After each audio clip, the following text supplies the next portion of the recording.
अब आइए हम बात करते हैं छठे भाव में अगर तुला राशि का सूर्य हो तो इसका क्या प्रभाव पड़ेगा।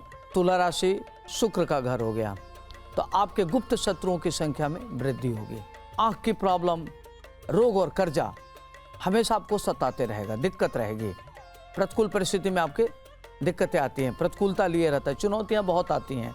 सूर्य वहाँ नीच का होकर के शत्रुहंता योग बना देता है तो आप अपने मेहनत के बल पर आगे बढ़ेंगे, शत्रुओं के बीच में रहते हुए ललकारते रहेंगे। प्रॉपर्टी इत्यादि को लेकर के अगर कोई प्रॉपर्टी मिला है तो डिस्प्यूट हो सकता है, उसमें आपको कोर्ट कचहरी का सामना करना पड़ेगा।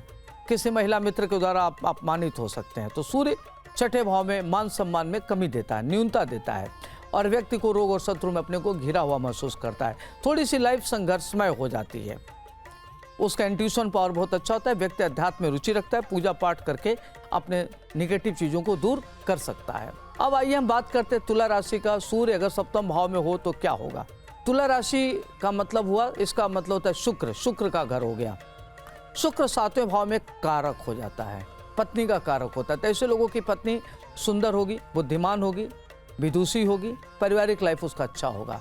लेकिन सूर्य नीच का हो गया तो सूर्य नीच के होने से क्या होता है कि व्यक्ति को तमाम प्रकार की दिक्कतों का सामना करना पड़ता है। पत्नी से वैचारिक भेद, पत्नी के सुख में न्यूनता, पत्नी से छोटी छोटी बात के लेकर के वाद विवाद और कई महत्वपूर्ण मुद्दों को लेकर के तनाव की स्थिति बनी रहेगी। धन को लेकर के पारिवारिक धन में अगर बंटवारा होता है तो दिक्कत आएगी। अगर आप पार्टनरशिप में काम करते हैं तो आपका पार्टनर आपको धोखा दे सकता है, महिला मित्र आपको धोखा दे सकती है। तो इस तरह की दिक्कतें तुला राशि के सूर्य वालों के साथ होते हुए देखा गया है। लेकिन ये लोग अपने मेहनत के बल पर इंडस्ट्री लगाते हैं, राजनीति में बड़े पद पर जाते हैं, इनका नाम बहुत होता है, अपने दम पर आगे बढ़ते हैं। अष्टम भाव में सूर्य हो तो इसका क्या प्रभाव पड़ेगा। तुला राशि अष्टम भाव में तो व्यक्ति लालित्य कला में माहिर होता है। धन धान किसकी स्थिति बहुत अच्छी होती है, उसको पैतृक संपत्ति प्रचुर मात्रा में मिलता है।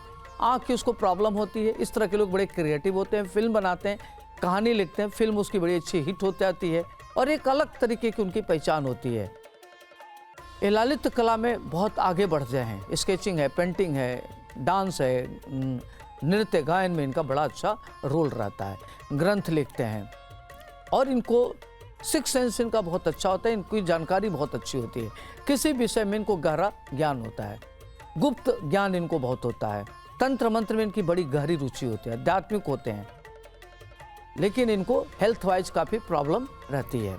मौसम चेंज, सर्दी जुकाम, एलर्जी, ईचिंग, स्किन डिजीज इनको होते हुए देखा गया है।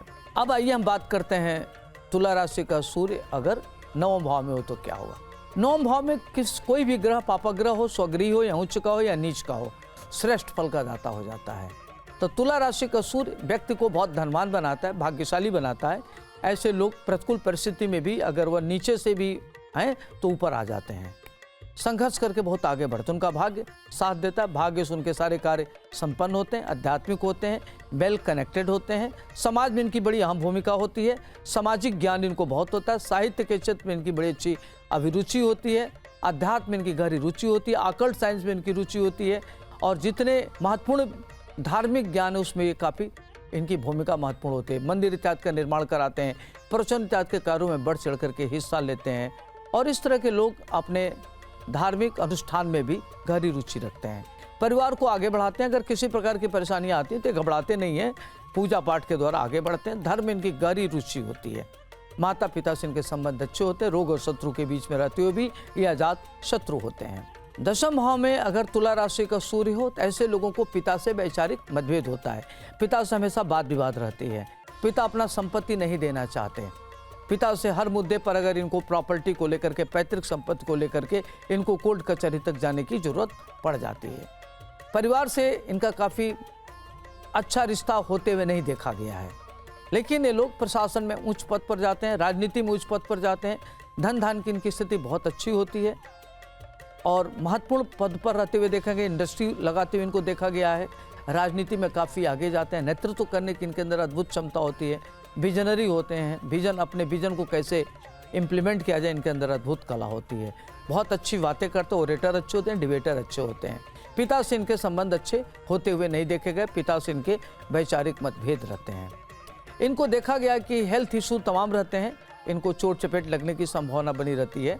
लीवर और किडनी की इनको प्रॉब्लम होते हुए देखा गया है। अगर वहीं एकादश भाव में तुला राशि का सूर्य हो तो देखा गया कि व्यक्ति भारतीय प्रशासनिक सेवा में जाता है और उसके कई जॉब बदलते हैं। वो तीसरे चौथे जॉब जब प्राप्त करता है तब उसके लिए अच्छा होता है। इसे लोग खासतौर से साइंस के विद्यार्थी होते हैं, विज्ञान में काफ़ी गहरी रुचि होती है, ये रिसर्च तक इनको करते हुए देखा गया है। धन धान की इनकी स्थिति बहुत अच्छी होती है, लेकिन ऐसे लोग गरीबी में आगे बढ़ते हैं, उनका पारिवारिक स्थिति बहुत अच्छा होते हुए नहीं देखा गया है। लेकिन ये लोग शादी के बाद बहुत आगे बढ़ते हैं, अपने जीवन में महान उन्नत करते हैं, आर्थिक रूप से संपन्न होते हैं, अपनी प्रतिष्ठा को लेकर कोई समझौता नहीं करते और जो काम करते हैं बड़े ईमानदारी के साथ रहते हैं और इनके अंदर आध्यात्मिक रुचि होती है, ईश्वर में इनकी आस्था होती है, लोगों के लिए मददगार होते हैं, बड़े इमोशनल होते हैं। कई बार ये सॉफ्ट टारगेट लोगों के लिए बन जाते हैं। अब आइए हम बात करते हैं तुला राशि का सूर्य अगर द्वादश भाव में हो तो क्या होगा। द्वादश भाव खासतौर से लोगों को देखा गया कि विदेशों में जाते हैं और कई बार इनको लोग बहुत धोखा देते हैं, ये बहुत ज़्यादा किसी पर भरोसा कर लेते हैं तो इनकी इंटीग्रिटी डाउटफुल हो जाती है। और भारतीय प्रशासनिक सेवा में ये विदेशों में बड़े लेवल पर काम करते हैं, बैंकिंग वगैरह में बड़ा काम करते हैं, इंडस्ट्री इत्यादि लगा लेते हैं, एक्सपोर्ट इंपोर्ट का काम करते हैं।